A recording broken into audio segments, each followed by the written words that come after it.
This is the Powered Up Podcast, show The big 4-0. 40. As a teacher, I think it's important on a daily basis to start a fresh new day every day, recognizing that these are young children who are growing and developing. They are going to push you. They are going to challenge you. You're going to have wonderful days. You're going to have horrible days. But to let that day go, start fresh the next day, and try to have a better day if it was a bad day the day before.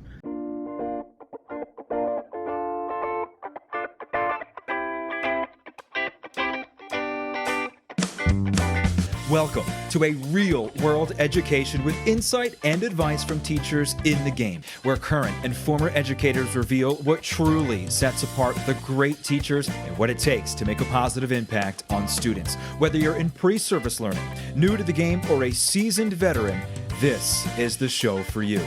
You'll leave feeling inspired to take action because we are powering education by empowering you.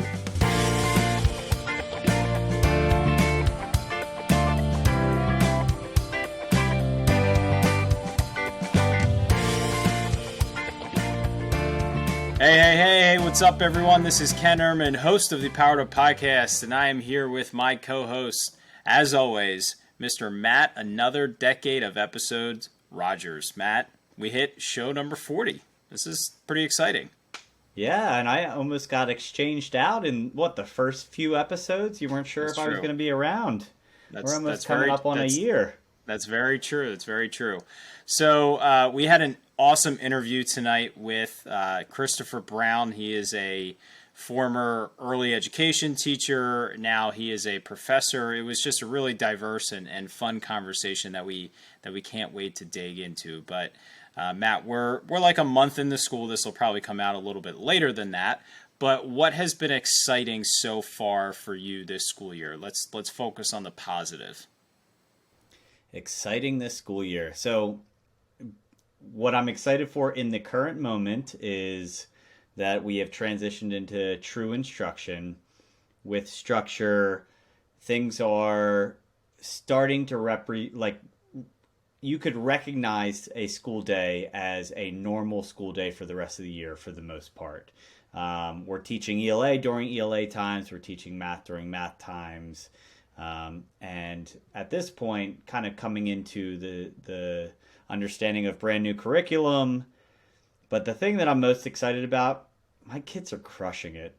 We've had an awesome beginning of the year. I have a great group to start off with, but I feel like I have allowed them to express themselves, and I've learned them quicker, not necessarily deeper, but quicker than I have ever in the past. And I've been really excited to say, you know what? I know that these are the interests in social life. I know that these are the deficits or areas of success academically.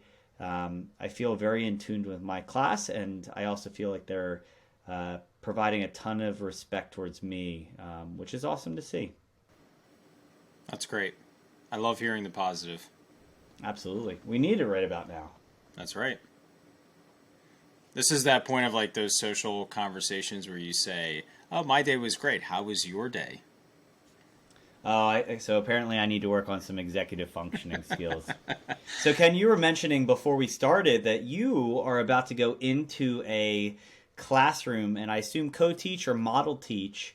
And it's probably been a while since you've been in that position. I'm sure shadowing and supporting, but are you lead teaching? Tell us about that experience. Yeah, so what I'm excited about is this year, in year 2 of instructional coach, I am doing much more than just, triage, things are a lot better than they were last year in terms of the pandemic. So I've spent a lot more of my time brainstorming with teachers on planning creative lessons or supporting lessons versus how to get the Zoom to work, how to get projectors to work, how to have Zoom kids and kids in front of you at the same time. And so tomorrow I will be, I guess you could say, co-teaching with a middle school science teacher. And so she brought to me what she used to do for her lesson, and they're learning about Pangea and the evidence that existed to help them understand of what the formation of Pangea originally was.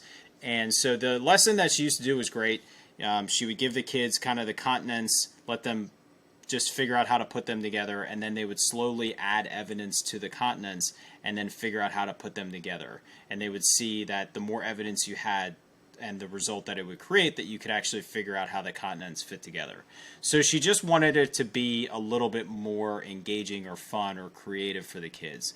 And so we brainstormed back and forth, and we came up with the idea of creating 4 mini breakouts for the 4 major pieces of evidence that were discovered. So, fossils being in multiple continents that matched, glacial formations, age of rocks, and mountain belts. And so what will happen tomorrow, hopefully, we'll see how well it goes. We have like 4 classes that we're doing it with, but the idea is that the kids will complete a very simple breakout, and the result will be that they'll get the evidence of mountain belts. They'll do another breakout. They'll get the evidence of rock formations. And so the goal is actually that all of the groups don't discover all of the information. And so there hopefully will be some groups that have all 4 pieces, and they're going to form the continents most likely accurately. And maybe another group struggles with the breakouts, and they only end up getting one of the pieces of evidence, and their continents are not formed accurately. And so it will kind of emphasize the idea of discovering information by completing the breakouts, but also really emphasize the idea that the more evidence you have leads you to a more sound and educated conclusion or proposition that you're making in science. So I'm excited to see how it turns out. My job was to create the breakouts. So I'm anticipating that, after tomorrow we will have a lesson that we loved, and the thing we'll have to work on is the timing. Did I make them too challenging, or did I make them not challenging enough where, it doesn't fit the goal that we have? So I'm confident it'll be something that she uses year in and year out. We just might have to tweak those breakouts to kind of get that timing piece down the way we want. So I'm really excited to do it. I think it's going to be a blast. I think the kids are going to have fun, and I really think they're going to walk away with a deeper understanding of the concepts. So I have 2 questions for you. The first one is, are you going to be able to make any adjustments during the day, or whatever happens, you're going to have to live through 4 times in a row? So I think we'll be able to make adjustments. We'll definitely be able to make adjustments from a structure standpoint of the lesson. Do we get them started faster if we need to, or can we kind of fluff up the intro with a couple more directions or that type of thing? So I'm anticipating changing the way we have the lesson flow. Also, the breakouts are digital through Google Forms, so I could actually change. We have 2 back-to-back, and then we have like probably an hour and a half between she teaches another subject and there's lunch in there. So I might be able to kind of modify the breakouts 2 after the first 2 for the second 2. So we'll definitely have some flexibility. The second question is, are you prepared for when a kid guesses and gets it right when a group that has all 4 clues doesn't get it right? Because inevitably, as a teacher, we've all dealt with, we're playing a quizzes or Kahoot, I guessed on that one and I got a great score. Like, awesome, that's exactly what we're going for. Yeah, no, I mean, and that's the reality is that happens in science too. People guess things without evidence, and it turns out that they're right. But that just sparks more conversation of even if we all guessed correct, if you don't have evidence to back it up, it's not going to go anywhere until someone else discovers your evidence. And actually, that I didn't know this, but I did some research on Pangea. The person that initially had this idea of the continents moving couldn't prove that continents moved. And so it wasn't, he was rejected. Everybody laughed at him. 50 years later, someone looked back at his research and figured out how to prove that continents could move, that continental shift was a thing. And then everybody realized he was right. So it kind of plays into that idea as well, I think. Pretty interesting. Yeah, I'm excited to hear how it turns out, buddy. Yeah, next recording, I'll be sure to share regardless how it goes, and be honest with the reflection of the lesson and anything that we tweak in there. So that's what I'm super excited about. And our guest tonight, I think is the epitome of this, because he was super positive as well in a great way. He just has a honest, real approach to what education can look like. And the phrase that I love that he said so many times is getting these learners to view themselves as learners. And I just thought that was super powerful. Is there anything specific you want to highlight before we jump into our interview with Chris? I think the only thing I would say is as a professor, you have expectation of high expectation, high standards, academic validity. He talks a lot about the ability to conduct high level research. And one of his primary focuses is developing kids as kids and their curiosities and their interests. And it's almost not, and he says this in the episode, it's not that he doesn't have as much vested interest in their academic development, but that can't be the only or primary sole focus, especially in that primary classroom. So I found that really interesting because based off the where he teaches, you would expect that it's high level, hey, what is the prioritization of academic success? And truly it's the development of child. So it's an awesome episode. I really enjoyed the conversation and looking forward to getting into it.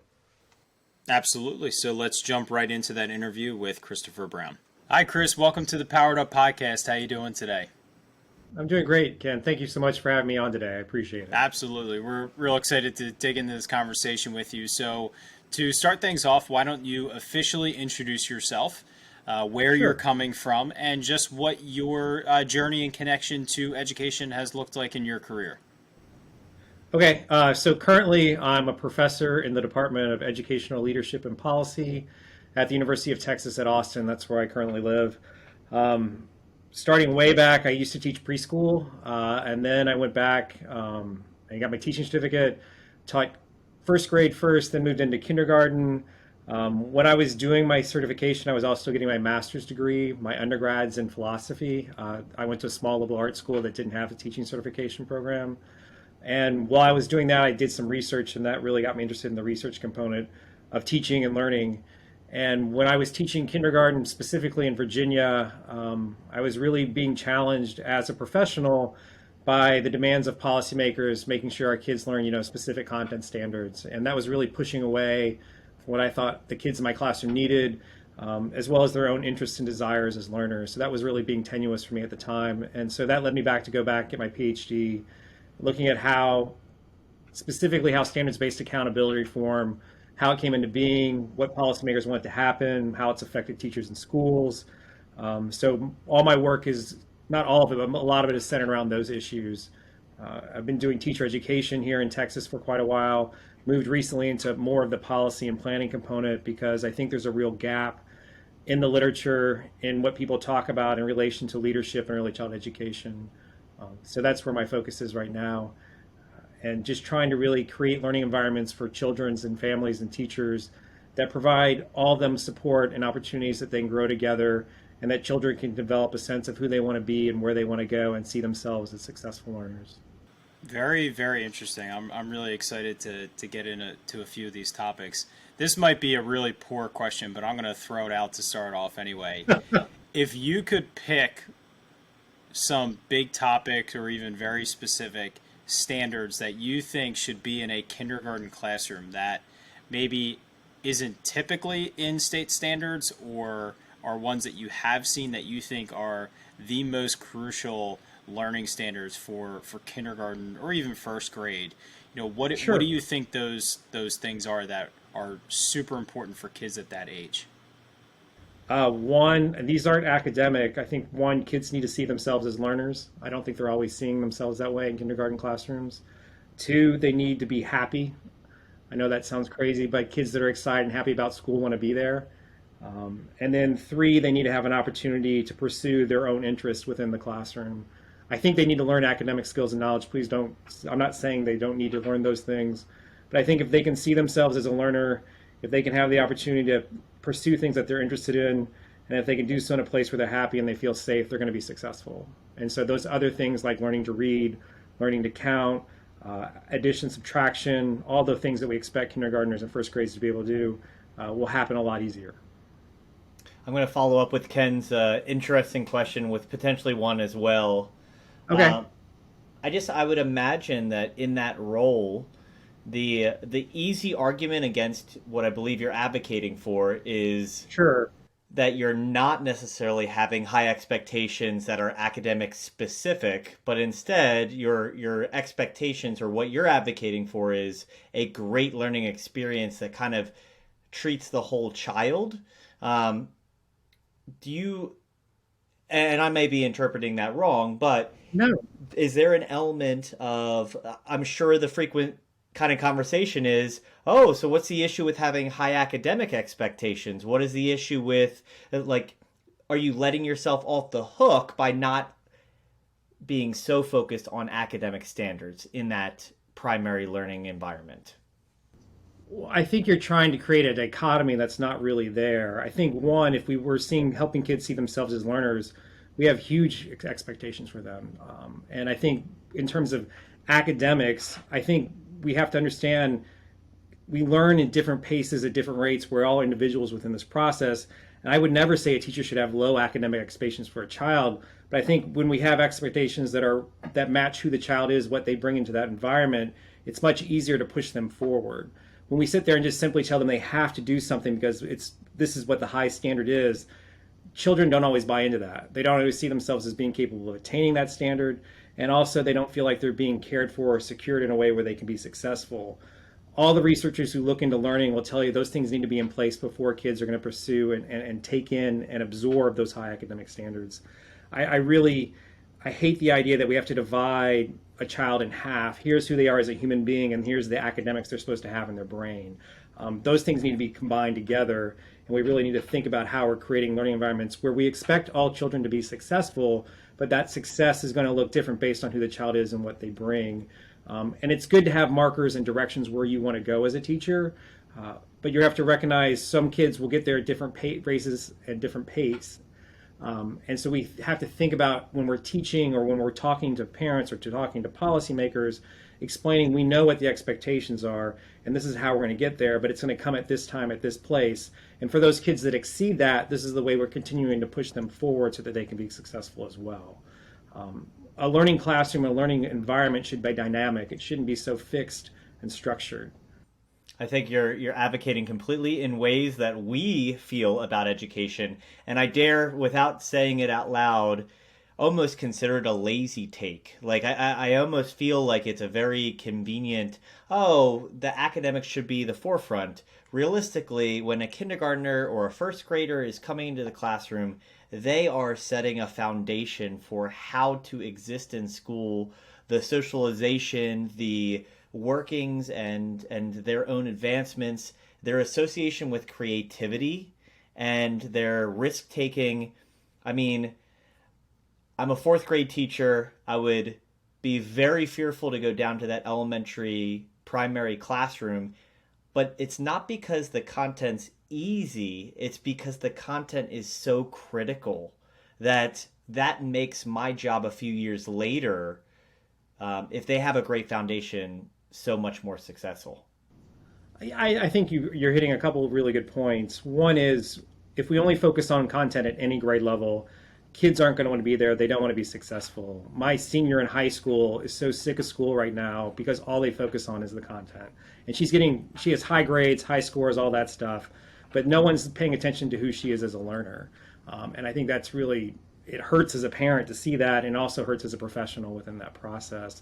But I also think you're raising the point that we do need to ensure kids are on a trajectory for success at each moment they go through school. And to do that, you have to have competent professionals, teachers who know what it is expected of them at that grade level and know how to provide the kids with the learning experiences they need to be successful. So that requires time, that requires content, but it also requires a classroom environment where they're not one with 22 kids, which is what we see in Texas. It's so hard to push 22 kids in different ways when you're the only adult in the classroom. And so I think we have to think there's some structural issues that need to be attended to as well within this process. Yeah, this is all really interesting to me, and as a fifth grade as a STEM teacher, regardless of where I was, I always wanted to push my students to kind of, I don't know that I ever used that phrase, but I like how you frame it as viewing themselves as a learner. I really wanted them to be independent. I ran very student-centered classrooms because I wanted them to realized that they had the keys to their own success. I was just providing them different avenues in which they could reach it. But the idea of doing that in a kindergarten classroom or a first grade classroom, I think, is even more of an interesting topic, because so often I hear, and this is very true, as a kindergarten teacher, as a first grade teacher, you have the job of teaching these students how to operate in school, how to so many of these routines that even as a second grade, fifth grade, obviously, senior teacher, you take for granted that the kindergarten and first grade teachers are establishing. We had a guest just last week, I think, they're known as the E-Twins, and I think it was Matt Alberto that, or maybe Mario taught first grade 1 year and taught fifth and sixth outside of that. He told the kids to line up, and he walked out of the classroom, and he turned around, and the first graders are still trying to figure out what lined up means. So it was a huge adjustment for him. So this idea of teaching these young kids who need to learn how to operate in school, but on the flip side, you're saying, teach them how to view themselves as learners. Can you give us something specific to kind of wrap our heads around this idea of teaching a 5-year-old how to view themselves as a learner? So I think one thing as a teacher, you want to find out what the child is interested in. What are their, what do they like? What are they curious about? And if they don't come forward with some information for you, providing them with a range of different learning opportunities within the classroom. A lot of kindergarten, first grade classrooms have learning centers or play centers based up, where the kids get to explore and manipulate manipulatives or play with Legos or whatever it may be in the classroom. And so that gives you a sense of what they're drawn to and what they're interested in. And using some of that content that's there, whatever they're doing or whatever they're saying, even walking to, from the playground into the classroom, you're going to hear conversations going on with kids and trying to find out what they're curious about, what they're talking about, and bringing that into the conversation of academics in some way. Why, if they want to learn more about why do birds fly, looking at that from a science perspective, looking at it from a literacy perspective, all those things come into play. Or just making things fun and exciting in the classroom that they need to learn, like their alphabet, or learning to line up, using songs, using, rhymes, things to show them why you do what you do. But as a teacher, and I think you see with really good kindergarten and first grade teachers, they're always in conversation with their students. They're not taking anything for granted. They're always engaging with them and asking them, what's going on here. And then they're sharing and explaining why they're doing what they're doing. So when you tell them to line up for lunch, you're explaining we have to walk down the hallway. There are other classrooms that are in session right now. We need to be respectful. We want to be a good guest in our school. All those things are a good student, however you want to frame it. And so it's always thinking about and planning ahead and talking with them about what's going on. But be it, if you're sharing a story with them, trying to connect it to their own personal experiences and bringing them into that process, and learning how to decode words, showing why we learn to decode words and what, literacy is useful for, by having them write letters to their families, all those things that come into play to show that these things we do in school have value in our everyday lives. They're not just things that some adult's telling me because they want me to do it, but we're trying to tap into things that they want to do and they care about within their classroom or the larger community. There's a range of different things you can do. It's just being observant, documenting that learning that's happening, and thinking ahead about how you can bring in the things you've heard from your students as you go forward. And so, for example, my wife and I were recently over the summer in North Carolina at a botanical garden, and there was a preschool out exploring the swamps. And one little girl kept saying, "I see a shark, I see a shark." And you're not going to see a shark in a freshwater pond, but that's a conversation you can bring back to the classroom, the difference between where fish live, who lives in saltwater, who lives in freshwater. And the kids were they were fascinated by that kind of stuff. So just tapping into that, the teachers, it was a field trip. They were taking a break, but I was just talking to my wife, like, there's so much learning happening right there, or so many questions being asked, that as a teacher, if you just step in and spend 30 seconds or 5 minutes, you can expand the child's learning in so many different ways that they're going to be curious again about what else is around them and how the world works. Yeah, that's really interesting. And I noticed multiple times you said explaining why, and making sure the students understand why.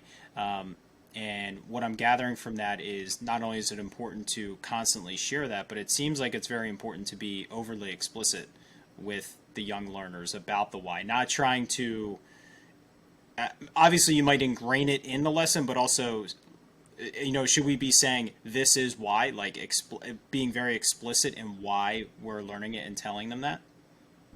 I think so. I think with any learner, I mean, I work with grad students now and I explain why we're doing these things to help them get ready for their dissertation. I think it just helps you, it helps you understand what you're learning at that moment, but also plan ahead for what's next on the trajectory of learning. So to help push you forward so that you can attain whatever goal or whatever you want to get out of this environment is going to be there for you.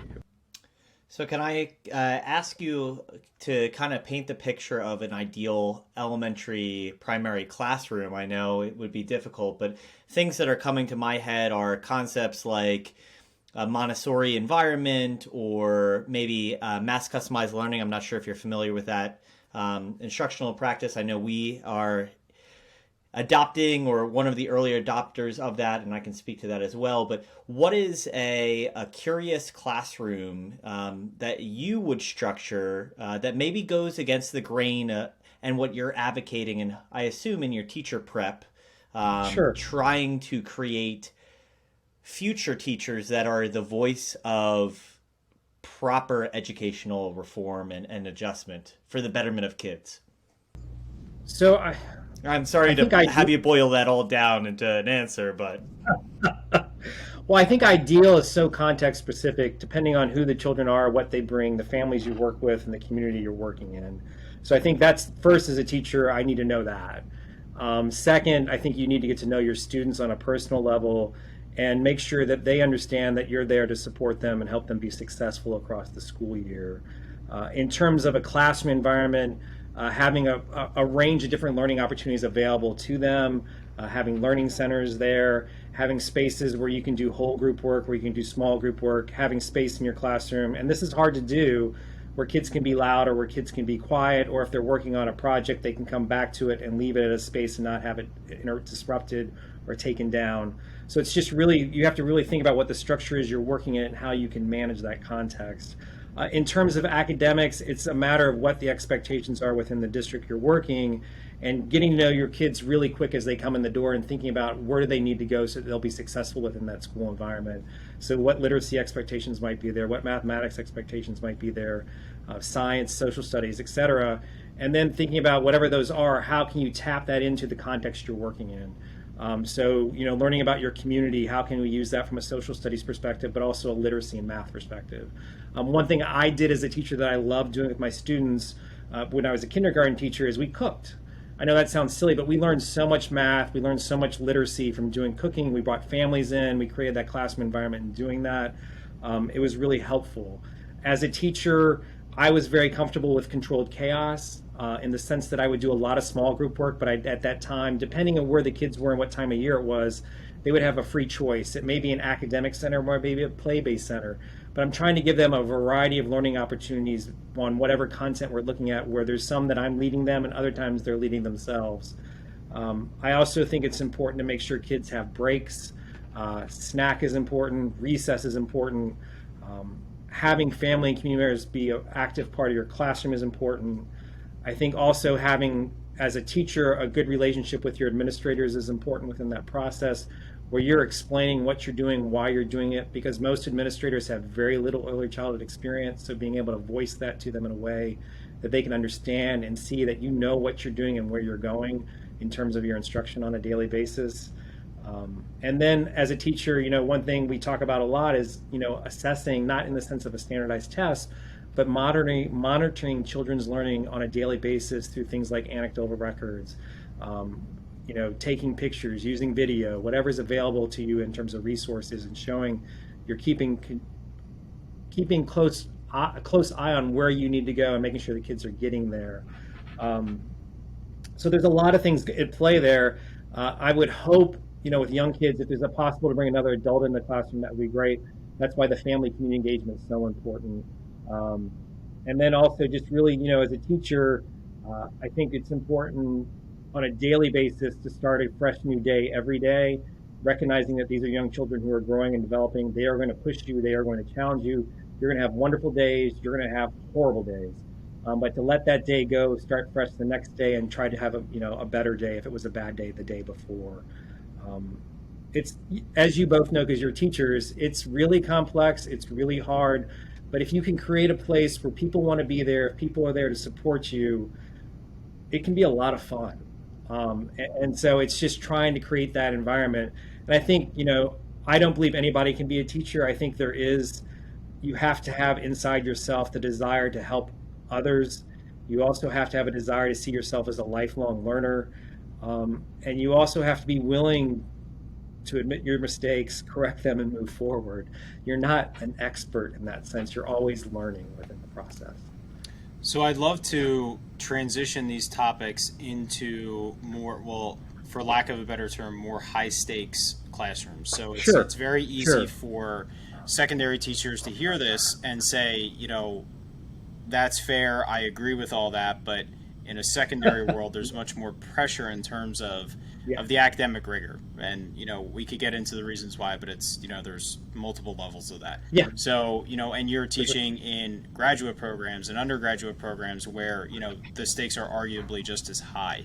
So how do these principles translate into classrooms with older learners and just these higher stake pressures that, exist in reality or possibly just a little bit in our own, subconscious as well? No, I think that's a really good question. That's a really challenging question because the test is real. It's a measure that happens at sometime during the year, and people hold you accountable for that. So I think as a teacher, recognizing what is expected on that test is really important, and thinking about who your kids are and how you're going to get them to that point. I think you also have to understand how any person learns and develops, and it's not simply drill and kill. That's what I worry about is when we see a low test score, that means we're just going to simply drill and kill you until you get it right. And so thinking about where you can make a connection in the content to where the child is or the student is or the adult is, and thinking about a plan and action from there to move them forward. So I mean, every grade level is different, every skill is different, but it takes you being a knowledgeable professional to think about what that trajectory of learning might look like, and how can you get your students to buy into this idea that there's this thing out there that they have, that they're expected to do well on, and it has some meaning in their life. Because if they see the test as this thing that's to be afraid of, or something that's worthless or a waste of time, they're not going to care, they're not going to be invested, they're not going to want to push forward with it. It could be as simple as saying, this is part of the game of schooling, and you have to learn to parlay this part of the game, but we also want you to see schooling as a place where you have a chance to pursue things that you're interested in and you want to move forward with. The reality is, though, I know it's a lot of pressure on teachers in the higher elementary grades in middle school and high school, and a lot of the graduate students we're seeing in our program are fed up with the system. They want to change it. They're sick of it, so they're coming back to school to think about how policy can change to make this a better place where everybody, where school is a place where we're, fostering learning and seeing the goal for every child is to expand their learning as far as we possibly can. So I've been teaching 15 years, to 13 and a half years, what have you. We'll round up to make me feel good about the situation. And within doesn't that, make you closer to retirement, Matt. All right. So to say in that there's been what feels to be, and I'm sure, Chris, you could make connection to this, many variations of that pendulum swing of whether it's in special education, inclusion, pull out, back and forth. It seems right now that there is a large push away from the testing being the end-all be-all, and the concept of social and emotional learning and empathy and the whole child to be more of an emphasis, but it's almost an underground emphasis. I don't know if an administrator's coming out there and saying we don't care about the test, but we've heard messages of, if you need to spend the first 2-3 weeks really getting to know your child, that should be the emphasis, then jumping into curriculum. I think that's a really positive thing in many ways, but I also could see that being kind of haphazard as well, especially coming out of a pandemic, all these different features, that is very necessary. Is that assisting your advocacy for a change in education? Are you tapping into those resources? Obviously, family interactions, that's an easy sell to say, I want to care about your child, and that's why I'm acting in these ways. I guess I'm a little confused by your question, but let me see if I can answer it. I think, yes, there has been a swing towards SEL. I do think that's a good thing. But I also worry there is a part of me that's always hesitant when we start advocating anything. We start creating standards and expectations. We start creating checklists that we want to see these things happening. And the intent and purpose behind including the whole child just becomes a new checklist a teacher has to follow, and you're just going to make it not fun. Yeah. just to be nice. Yeah. But I think the reason we're recognizing the importance of SEL is because there's a lot of research showing for kids to be able to learn what we need them to learn, to feel like they can do it, they need to feel like they're being treated like human beings rather than simply a test score. And so that's where that push is coming in. I think the pandemic, I don't know if it's going to change things permanently, but I think it is making people aware of how difficult the learning process can be when you're under stress. And so we have a lot of kids who come into school that come from very stressed communities for a number of reasons.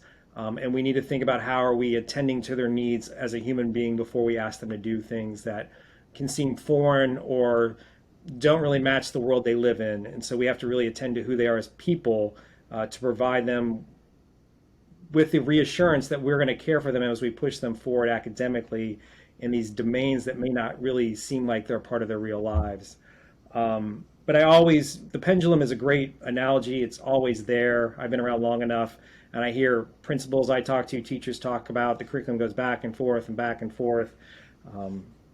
which is disheartening in some ways because that just gives teacher an excuse not to engage in a new reform because it's going to change again.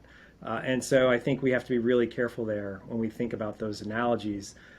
If we really, our commitment is to expand all kids' learning, which is an argument I make all the time, we have to really think about, well, what does that mean? What does that look like in terms of content?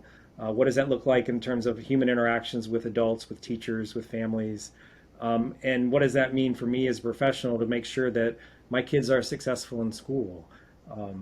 And to do that, I do have to know the content. I do have to have high expectations for my kids, but I have to do so in a way that reflects who they are, what they bring, and where they want to go.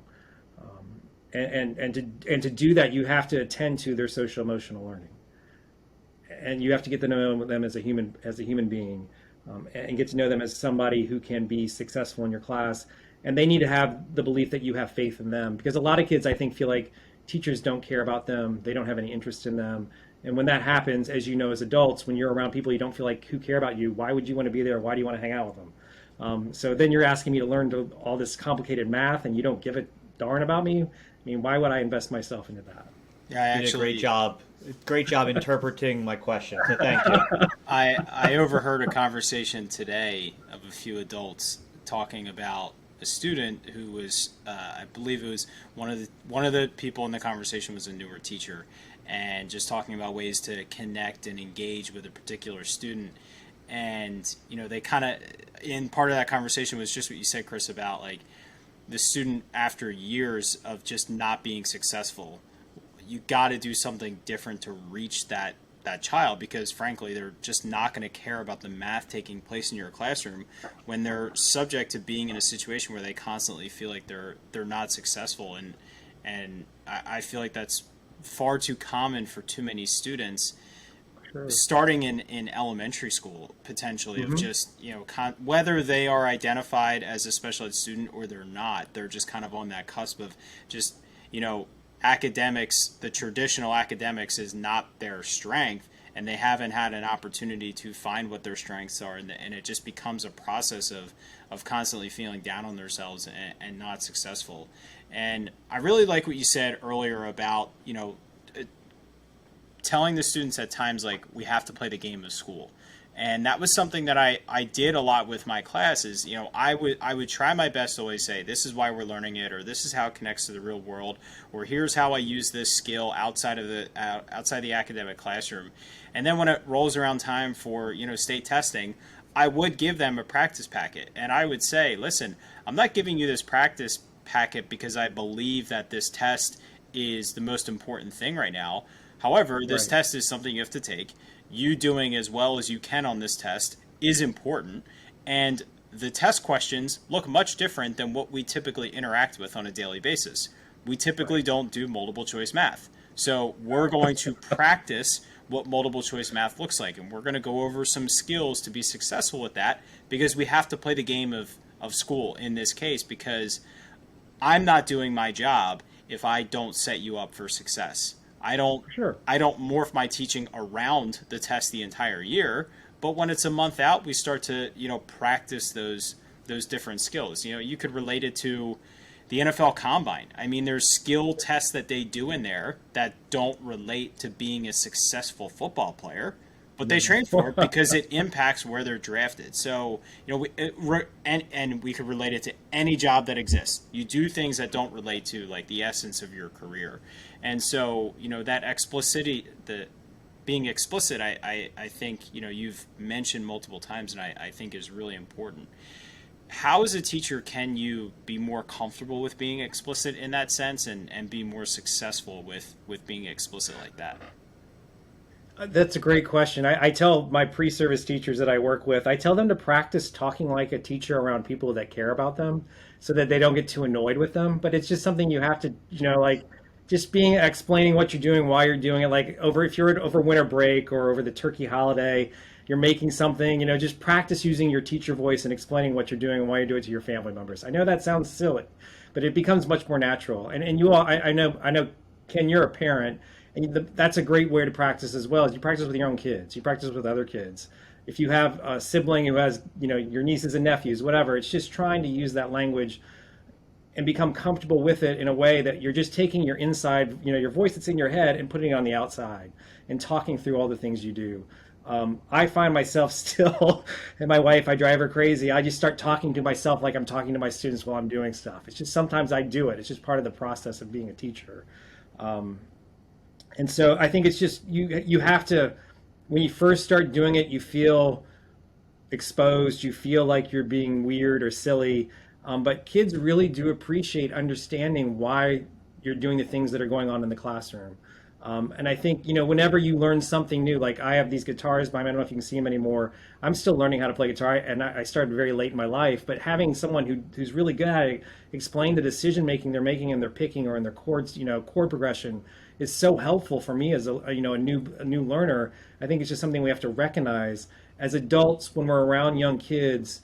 We take for granted so many things we do naturally or without even thinking about it. That for kids, they just haven't had the opportunity or the experience to do it, so they need some guidance within that process.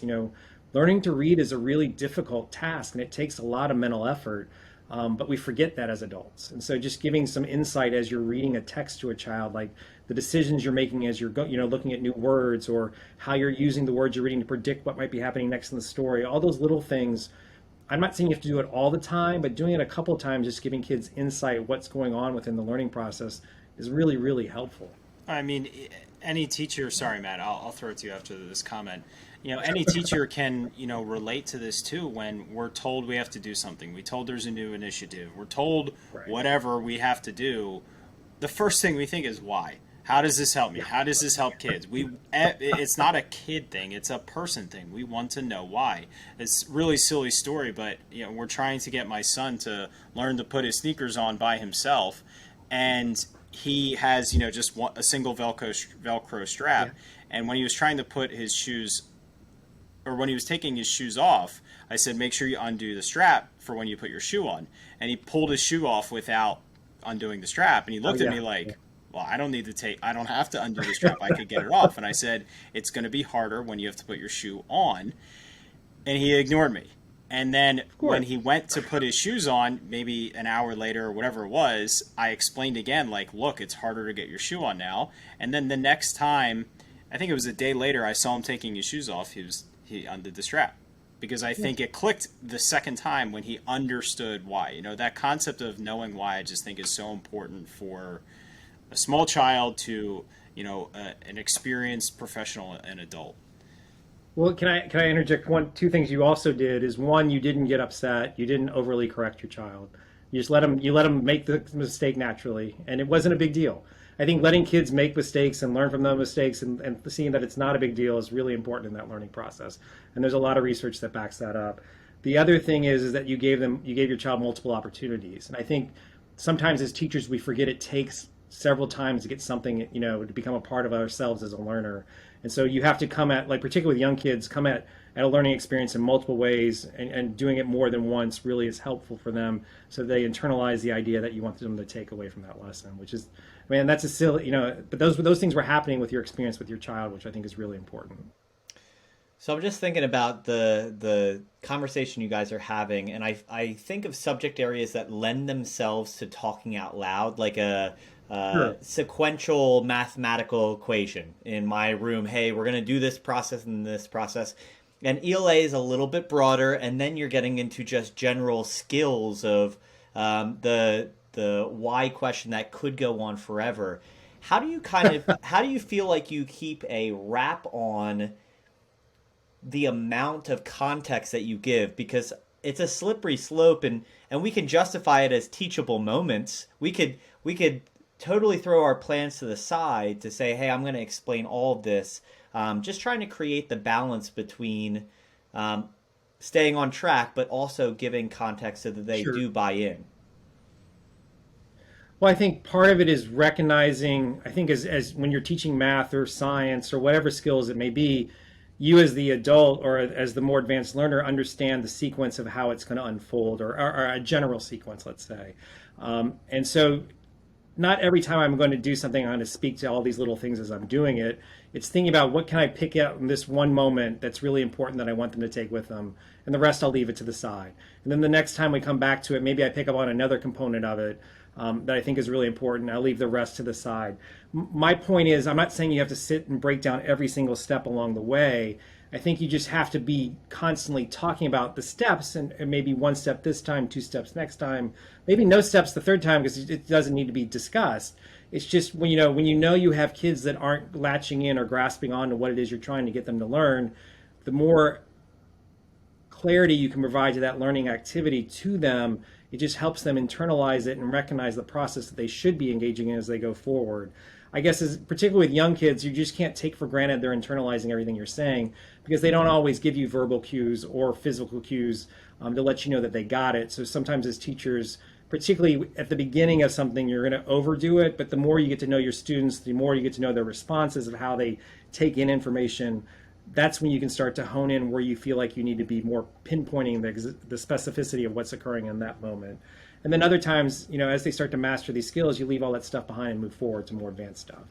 Makes I total think sense. to that point, Matt, when you get into the higher level contents, especially at a secondary level, or someone pursuing an instrument, or this isn't just for those core subjects. When you get to those higher content levels, I think the processes become so complex that when they get to the fifth step of a process, or even the third step, they don't know why they're getting to that third step, and that's where the answer comes from, or the solution comes from, or the thing that they're trying to identify comes from, and they get stuck on step one and step two because they don't know why they're getting to step three. They think they're just trying to get their answer. I was just in a classroom working with a teacher on integrating some technology, but one of my former students, she's I think a senior now, they were learning about breaking up rational expressions. So, you start with a root of, 6,096, and they have to simplify it down. And she was getting stuck on finding the least common multiples of the number and trying to extract that to reduce it to square root of 49 and square root of 50. The 49 becomes a 7. That, if you're into math at all, you're following with me. If you're not, you're like, what is he talking about? But the point is, she kept getting stuck at the second step because she didn't know why the third step was important. And when that was explained to her, she was no longer focused on trying to get to the solution or the answer. She was focused on trying to get to the third step, and then understood how the second step helped her reach the third step, if that makes any sense whatsoever. So I think it's, sometimes where you can find that confusion, especially on those more complicated processes, it's making sure they understand why they're getting to this benchmark versus why they're getting to the answer or to the learning objective. I guess I view that as something that's easier when it's a higher level thinking, and that lends itself to older grades, right? So Chris tapping into your younger perspective where you just feel like so much of your responsibility is just teaching you to be a human and be curious and all those things, that I feel like that could easily get carried away. But we all have features. I mean, I'm sure we all have had teachers that if you say a few triggering words, they go on a tangent. I may be one of those, but there's a component of, like, if you feel like your class is really into a concept or someone is really interested, can maybe in your 5th grade classroom, you can say, hey, I'm going to send you to go and look that up yourself and report back. I'll check with you. That may be an independent activity or an opportunity to tap into that creativity, a little bit less so in that primary level, just because of the maturation. Right, but I think within a classroom of 20 kids, you're going to have 20 different levels, and sometimes pairing up kids can be helpful to do that. That's also where having another adult in the room, be it a family member or someone else in the school that might be able to come in and help volunteer and help out, is really important. For me, in terms of literacy, I had a real close connection with we had a librarian in my school. The librarian and I were close, and I could send a couple kids to her when she had a free moment. She loved reading with them and pushing them in that way. I mean, I think it's just a matter of figuring out, particularly in younger grades, are there resources available? How can I take advantage of them? And how can I, provide my kids with those opportunities to see these other people as helpful in terms of their learning? And so it's just, again, as a new teacher, that takes time. It takes, going through the school year, finding out what's happening, how things unfold, where the kids feel like, they get stuck or where they need extra support, as well as what the rhythm of a school day feels like for you as a teacher. Because, when you first go into the classroom, that 6.5 hours with your kids all day is a big jump. And so trying to figure out how that works for you as a professional so that you can, be fresh when you need to be, but also take moments of self-care when you can across that day. And that just takes time. But I think looking and seeing what resources are available is really, really important, and not thinking that you have to do it all yourself. So looking to classmates, other adults in the building, other adults maybe that you can bring into the building will be helpful with those types of things. But it is one of those things also, I try not to give a lot of homework when I taught kindergarten, 1st grade. So if there's moments where you want to push the kid a little further on something they're really curious in, letting the family know that night, and usually they'll take advantage of that moment if they have time and if they have the space, letting them know, Kyle's really interested and he's getting into writing cartoons, and there's really complex narrative, and we just don't have time for him to do that in the class. Can you maybe help him do this at home? And Kyle was a kid I taught in 1st grade that made these very elaborate comic books. It was just amazing, but we just didn't have time for him to do it all in the classroom. So I want to talk about one, before we move on, I want to talk about, and you've referred to families and your interaction and the value of families in your classroom. And I feel like that is huge, whether it's from when you were in a classroom, obviously you're with a young child who's learning school and the emotion of sending your kid to school, whether they went to preschool or not, but also just stressing the value of parents as a resource to pre-service teachers, I think is something that even when I was coming out of school, I kind of frankly got away from parent communication, and it was the classic, I'll communicate with you when I need to, when I was starting to teach. And I realized how that created great complications later on in the school year. So can you just kind of talk, because it is a delicate conversation to say, hey, I want you to come into my classroom and I want you to be a resource, and you know what, you're a police officer and you can share that life experience, or these are things you can do at home. I think, well, in terms of teacher education, that's something I try to bring into all the work I do with my students. I make them do parent-teacher conferences, even if they're in the classroom one day a week. I make them find at least one parent they need to talk to about school and their child, just to get a sense of what it's like talking to adults that are a little bit older than they are. I think as a teacher, too, you have to think about starting off the school year on a very positive note with families. If you could just, shoot an email or a phone call to all the families within the first 10 days of school, just saying, it's been so great to get to know, little Kimmy or whoever the child is you have in your classroom. You're already building a bridge with them, showing that you care about their child and want them in that classroom. And then I'm not saying you need to bring parents in or family members in the first day of class, but you need to start thinking about where are those moments coming up in like week 2, 3, or 4, maybe after the first month, where you can have them come participate in the classroom and be engaged. I think when you do that, though, you need to lay some groundwork with the families you're working with. The expectation that you want them there, you want them to be supported, but they're to support the whole class. We're growing as a community. You're not just there to take care of your child, because their child, particularly young kids, are going to want them to give them all their attention, and you're going to have that conversation with your child that this is a moment where I'm here to help everybody. You get me at home, here everybody gets me kind of situation. And so I think it can be nerve-wracking. It can be a little unsettling the first time you do it. But I tell my students all the time how important it is, how much support they can provide. I tell the story of, I had a child with special needs in my classroom, my second year teaching kindergarten. And at the end of the year, his mother wrote a letter to the superintendent and to my principal, just telling them how much her child enjoyed being in my class. And she was someone who came and volunteered and saw what I did on a daily basis. And having those allies give you so much more freedom as a teacher in your classroom to accomplish things. It's just unbelievable. And I don't think new teachers recognize that. But you also, if you have families come in, be thankful. Send them a little note saying thanks for coming in that day or whatever it may be, so that they'll want to come back. And it is a little more extra work, planning for them to come in and maybe leading a small group activity. But it also gives you more freedom as a teacher in those moments that they're there to pursue things that you may not have time across the day to get at because you need to do some one-on-one work with a student. I know it can be scary, particularly if you're working in a school community where there's many families that are very different from you. But all families want their kids to succeed in school. And I think if you can tap into that as a teacher, you're just going to make your life easier.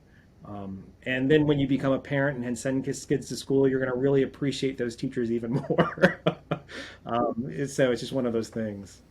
Yeah, I think like you said, the over communication and those expectations, I think are super important, because even if you're not inviting parents in, maybe in the current situation with the current pandemic, that's not even a possibility. But the communication piece and still setting those expectations for, depending on what grade level you're teaching. But if you want parents doing things at home, be very explicit and clearly communicate those expectations that you have, because you will have families that don't have the time because they're working multiple jobs, or for a million reasons they can't support the students as much as we would want at home. But a lot of times parents want to, and they just have no idea what they're supposed to do. They don't know what support looks like, other than maybe getting their child to read a book at night, or practice flashcards or things like that. So I would try to do my best to communicate with parents in a very simple manner. It was an email with bullets of here's what's coming up, here's what's important, here's how you can help. And, that here's how you can help, so they know exactly what they can do. And, you obviously can't enforce it, but that ability to communicate with parents as much as possible, I think they'll really appreciate. And honestly, it's what they need to be successful.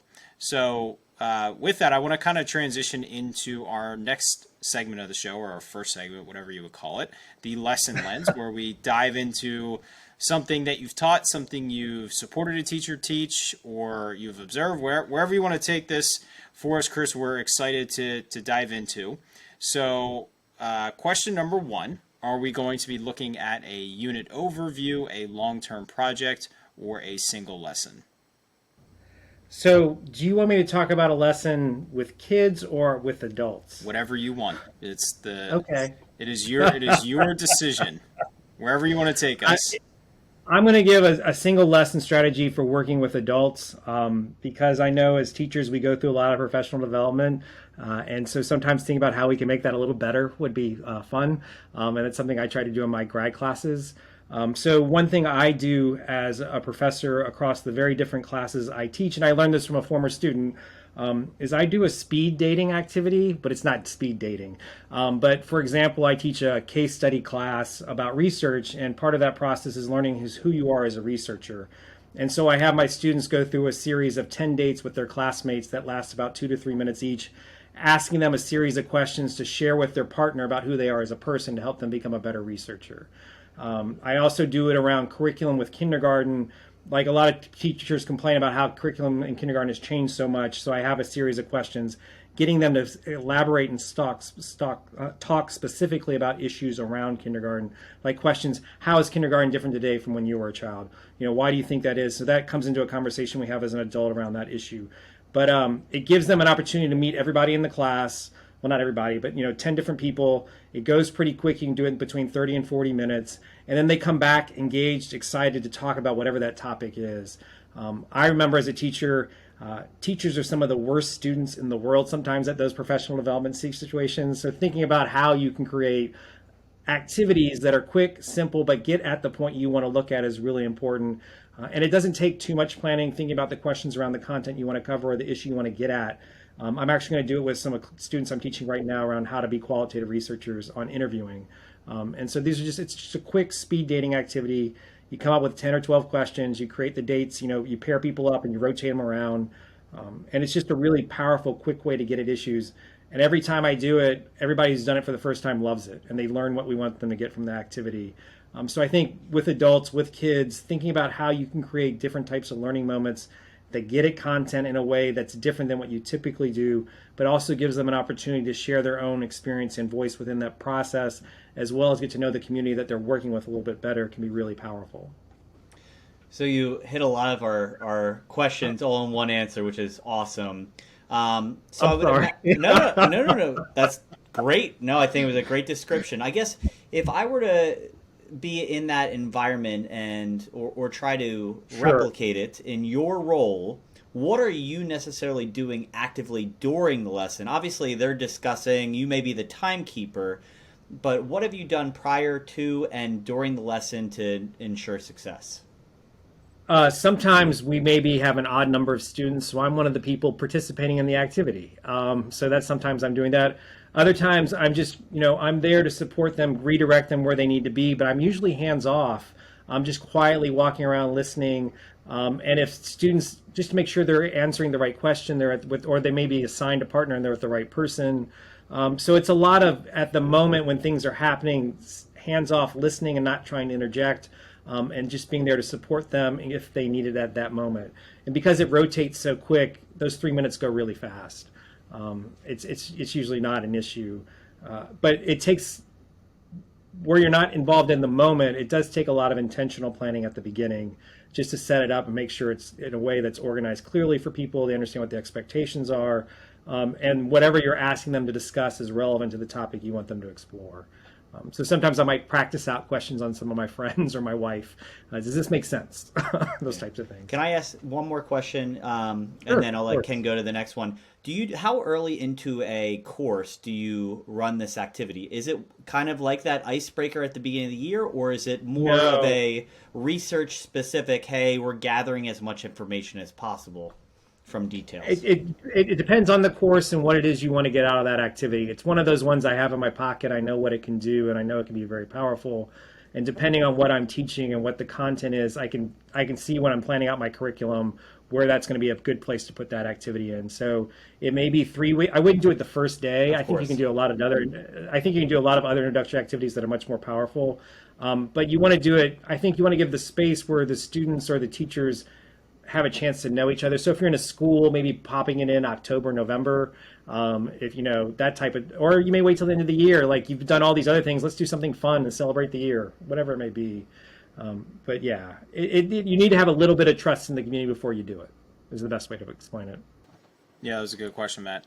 So maybe not advice for yourself, but let's say after the first time you facilitated this, I'm sure you realized that you didn't provide enough structure, enough directions, whatever the case is. So what are things that you've pulled out of the first couple times that you've run this, that you've reflected on, was advice kind of you gave yourself to perfect it or get it close to perfect, that you could provide to our audience now, so they hopefully go the first time? I think the first time you do it, you're going to find the questions don't necessarily get at always what you want to get at with that question. That's why I said try to pilot the questions a little bit beforehand. But even then, you're not going to be, you're not sure. Like a lot of the times we're doing this activity, it's around specific readings or things we've been talking about that week. And maybe not all the students did the reading, or maybe not all the students are engaged or excited about this topic. So just retweaking the questions the next time you do it is really important. But also, I think being comfortable with the unexpected, or sometimes the responses that you weren't anticipating, and using that as a learning moment for yourself to think about, when I ask my students this type of question and they're going to respond in this way that I never anticipated, how am I going to come back at that next time so I can direct them to where I want them to go in terms of the learning activity. That's so Excellent. much of what Thank we you. do as teachers. Yeah, right Yeah. there. No, yeah, I mean, this isn't rocket science. Yeah, absolutely. No, it's a good It's activity. human interaction. Yep. Yeah, it's just one of those things. Yep. So the last segment of our show is called the exit ticket, where we ask the same 4 questions to every guest every week. And question number 1, what is the best thing a teacher can do to make a student's school experience better? Best thing, the best. Wow, that's high standard there. The best thing. Only the best here. I think to make a student's experience better is to be invested in that child. I mean, to show them that you care and that you're there and you want to support them. I even say that to my doctoral students who are getting their PhDs. I'm here because I care about you and I want you to be successful. This is why I do what I do. I think that represents everything you've said all episode, so not surprised by that answer at all.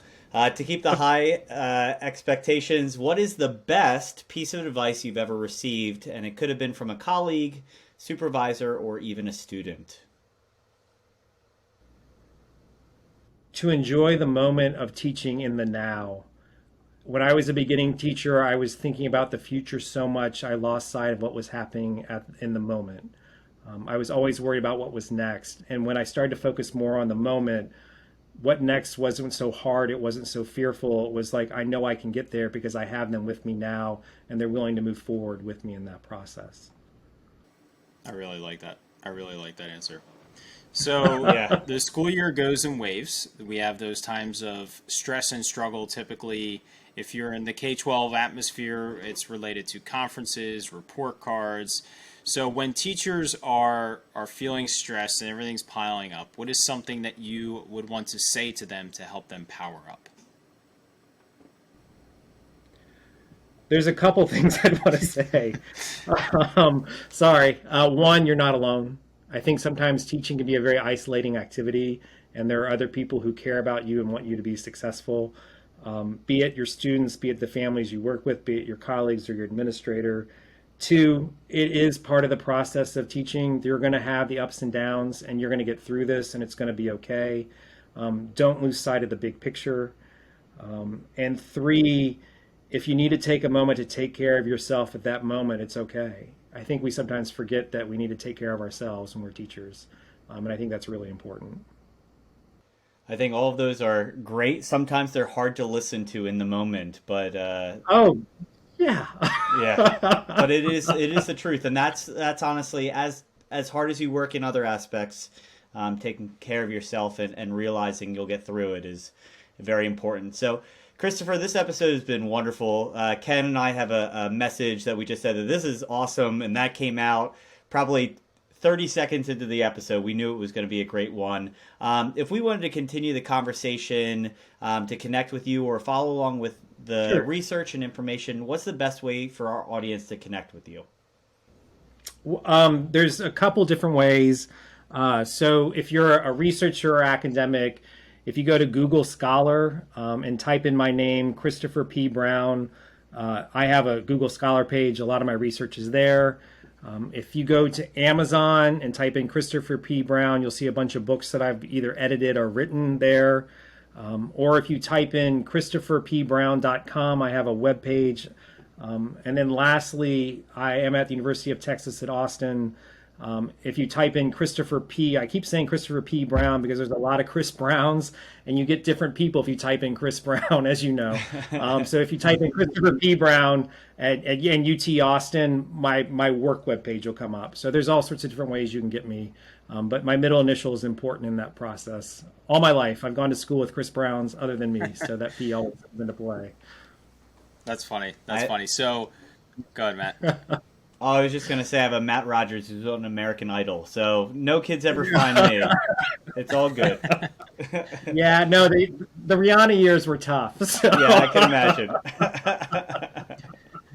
Particularly with undergraduate students, yeah. So I'm actually going to throw out possibly a new exit ticket question, Matt. I haven't even talked to you about this, but I've felt we needed something more to add to this. So we're going to try it out with you, Chris. This is the first time we're adding this to the exit ticket lineup. What would you say is something that separates the teachers, the great teachers, the good teachers, from those that leave the profession or accept mediocrity for the length of their profession?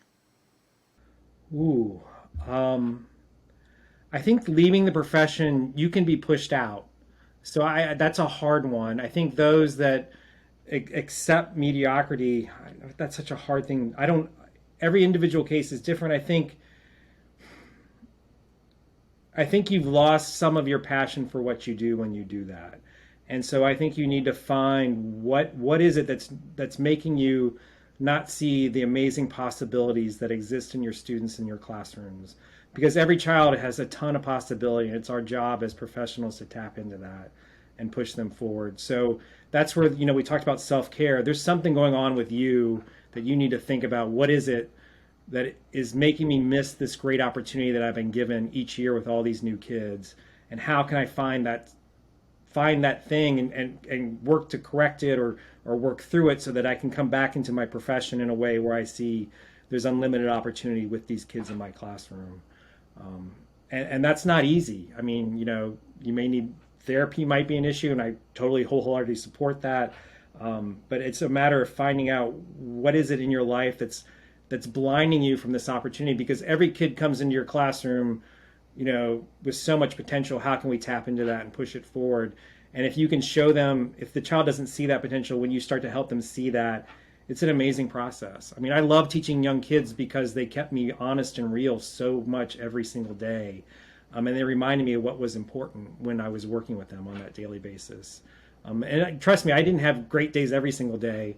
But because kids are so honest, so forgiving, and so loving, it was easy to get out of that mode and move back into what I was doing and why I was doing it. I was thinking about the growth you guys get to see, and so often we don't view that.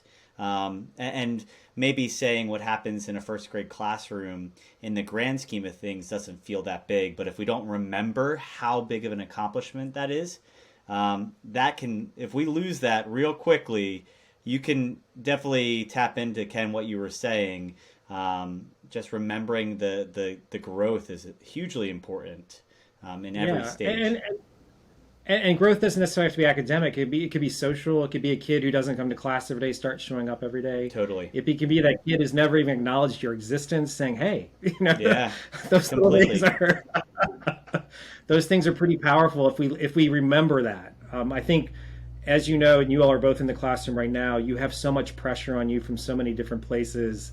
It's real easy to get lost in that. And so trying to find, the opportunity, within the students it can be really reassuring and reinvigorating as a professional, excuse me. Yeah, absolutely. So, Chris, I've really enjoyed this time. I know Matt said he has as well. This has just been a great conversation, really honest. We love your ideas and the ways that you are integrating, these important concepts and helping learners see themselves as learners. I love that phrase. So this has been a lot of fun. For access to the links and the books and the things that Chris shared, we'll have that all up on our website, which can be found at powereduup.com/show40 for this episode. So everything will be linked there, and as well as some notes and highlights from today's recording. If you haven't already, please subscribe if you're watching us on YouTube or you're listening to us on your podcast platform of choice. And if you also go to that webpage, powereduup.com/show40, there's a direct link to leave us ratings and reviews on Apple Podcasts, which is the best way for us to reach new educators as those reviews and those hopefully 5 stars start to pile up. So please share this with another teacher, another educator, just so they can benefit from this great conversation that we had with Chris, as well as all the other educators that we've had on our show. Matt and I think, are in the most fortunate position because we get to engage in these incredible conversations every week. So, Chris, thanks again. Thank you, everyone, for tuning in and listening. And Matt, why don't you shut us down here for this recording? All right, for number 40, Chris, you left us feeling quite powered up as we powered down this episode. Everyone stay well. Keep on remembering the purpose. I think what Chris said many, many times, tap into that reason why you're in the classroom, and don't take everything for granted. It is going to be a fun next few months as we head towards winter. So just take care of yourself, and we will talk to you guys next week.